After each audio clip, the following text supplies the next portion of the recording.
SC వర్గీకరణ బిల్లుపై తెలంగాణ అసెంబ్లీలో మాజీ మంత్రి వేముల ప్రశాంత్ రెడ్డి మాట్లాడుతున్నారు. ఇప్పుడు లైవ్ చూద్దాం.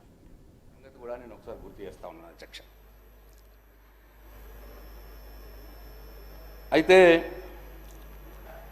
చివరకు ఆగస్టు 1, 2024 సుప్రీంకోర్టు వారు ఈ ఎస్సీ వర్గీకరణ చేసే హక్కు ఆయా రాష్ట్రాలకే ఉన్నది, చేసుకోవచ్చు అని తీర్పు ఇస్తే వెంటనే ఆ తీర్పును బీఆర్ఎస్ పార్టీ స్వాగతించింది, సమర్థించింది కూడా అని చెప్పి తమకు మనం చేస్తూ ఉన్నాం. ఇప్పుడు కూడా ఎస్సీ వర్గీకరణ కోసం ఎలాంటి అనుకూల కార్యాచరణ ఏది మీరు తీసుకున్నా, ఈ ప్రభుత్వం తీసుకున్నా డెఫినెట్గా బీఆర్ఎస్ పార్టీ సంపూర్ణ మద్దతు తెలియజేస్తుందని చెప్పి నేను మీ ద్వారా ప్రభుత్వానికి మనం చేస్తూ ఉన్నాను అధ్యక్ష. అయితే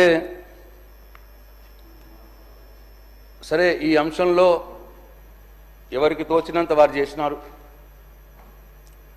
అయితే విచిత్రంగా నాకంటే మొదలు మాట్లాడిన ఇటువైపు బీజేపీ వాళ్ళు కావచ్చు, కాంగ్రెస్ పార్టీ నుంచి కావచ్చు, అసలు ఇక ఎవరేం చేయలేదు, మేమే చేసినామని వీళ్ళు, మేమే చేసినామని వాళ్ళు చెప్పుకోవడం కూడా ఇవాళ చూసినాం మనం.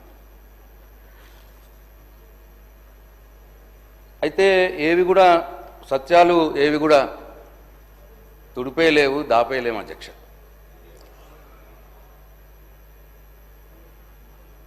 డెఫినెట్గా అధ్యక్ష 2004 నుంచి 2014 మట్టుకు యూపీఏ గవర్నమెంట్ ఉన్నది.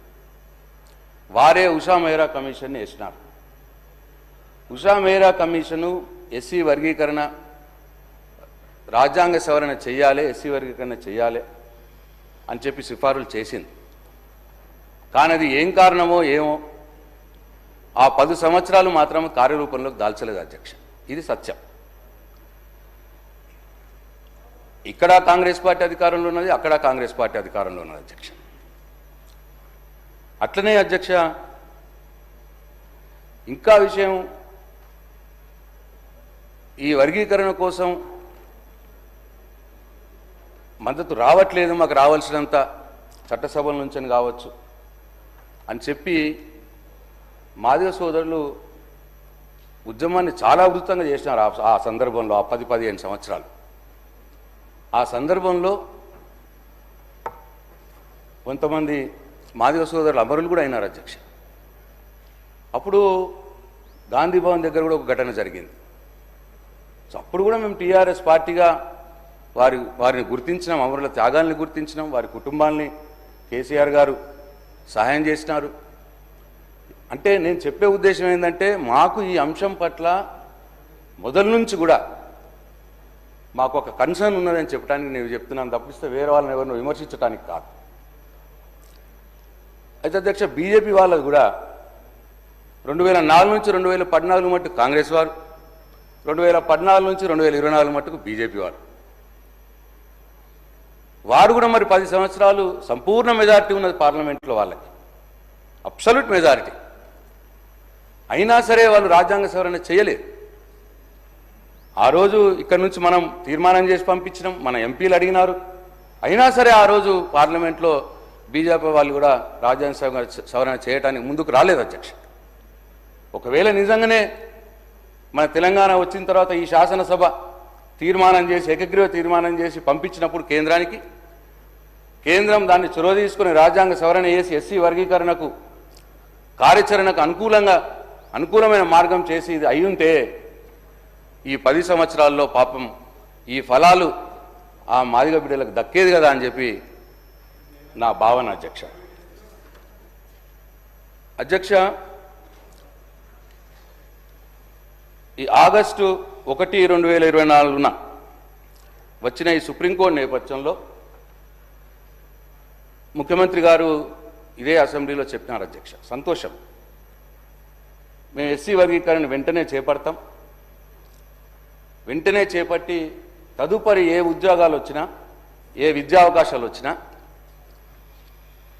ఈ వర్గీకరణకు లోబడి ఆ వర్గాలకు ఫలాలు అందే విధంగా మేము చర్యలు తీసుకుంటామన్న మాట మాట్లాడినారు అధ్యక్ష. కానీ ఈ మధ్యకాలంలో, ఈ 6 నెలల కాలంలో కొన్ని విద్యా ఉద్యోగ అవకాశాలు వచ్చినాయి.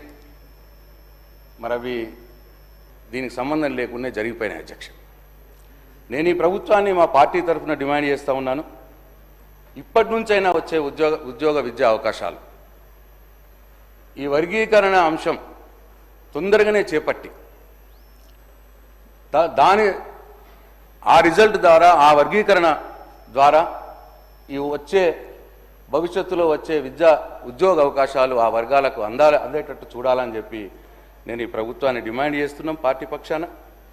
అట్లనే అధ్యక్ష, ఈ ఎస్సీ వర్గీకరణ పూర్తయిపోతే స్థానిక సంస్థల్లో కూడా మాదిగ సోదరులకు అవకాశాలు పెరుగుతాయి.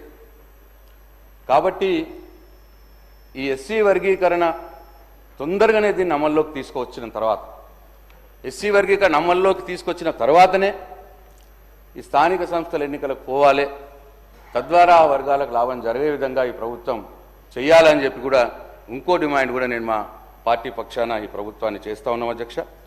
ఏది ఏమైనా ఈ ఎస్సీ వర్గీకరణ బిల్లుకు మా నాయకుడు కేసీఆర్ గారి ఆదేశాల మేరకు బీఆర్ఎస్ పార్టీ సంపూర్ణ మద్దతు తెలుపుతున్నదని తెలియజేస్తూ ఈ బిల్లుని ప్రవేశపెట్టినటువంటి మంత్రివర్యులు దామోదర రాజనరసింహారావు గారికి నా అభినందనలు తెలియజేస్తూ సెలవు తీసుకుంటున్నా అధ్యక్ష.